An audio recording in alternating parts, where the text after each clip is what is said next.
এই তিনটি লক্ষণ কোন নারীর মধ্যে থাকলে তার সংসার ধ্বংস হবেই হবে। সেটা 10 বছরের সম্পর্ক হোক অথবা 20 বছরের সংসার জীবন হোক, এক যুগ পরে হলেও তার সংসার নষ্ট হয়ে যাবে। এটা আপনারা সমীকরণ মিলিয়ে দেখবেন। আমরা কিছুদিন পর পর দেখতে পাই বাংলাদেশে ডিভোর্সের সংখ্যা অনেক বেশি বেড়ে গিয়েছে। তার কারণ হচ্ছে যেই সমস্ত নারীদের মধ্যে এই তিনটি লক্ষণ থাকবে, সে যদি এক যুগ ধরেও সংসার করে, তার সংসার এক যুগ পরেও নষ্ট হয়ে যাবে, ধ্বংস হয়ে যাবে। আগেরকার দিনে ডিভোর্স হতো না, বিবাহ বিচ্ছেদ হতো না, কিন্তু আজকে বিবাহ বিচ্ছেদটা যেমন খেলাধুলার মতো হয়ে গিয়েছে। বিবাহ বিচ্ছেদ আজকে সমাজে প্রচন্ড পরিমাণে বেড়ে গিয়েছে। তার কারণ হচ্ছে আমাদের মা বোনদের মধ্যখানে তিনটি লক্ষণ খুব বেশি আজকাল দেখা যাচ্ছে। তার কারণে তাদের সংসার টিকছে না। তার মধ্য থেকে প্রথম নাম্বার যে লক্ষণটি থাকলে বুঝতে হবে যে আপনার সংসার টিকবে না, আপনি খুব সাবধান।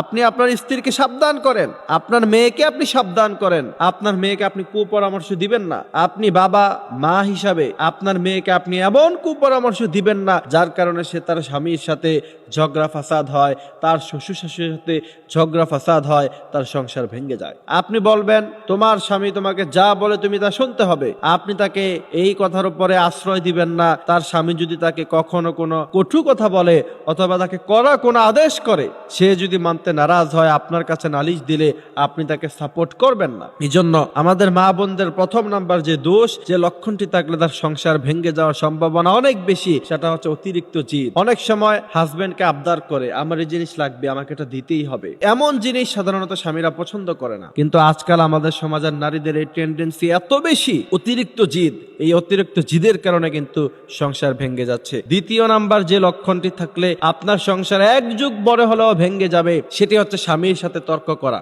আপনার স্বামী সারা দিন অফিসে কাজ করলো, খেতে খামারে কাজ করলো, সে রিক্সা চালায়, সে সিএনজি চালায়, সারা দিন তার ব্রেনের উপরে কত প্রেসার যায় আপনি কিভাবে বুঝবেন? যখন সে রাতের বেলা ঘরে ফিরলো, আপনি যখন তার সাথে তর্কে জড়ালেন, তখন একজন পুরুষ মানুষ আর সহ্য করে নিতে পারে না।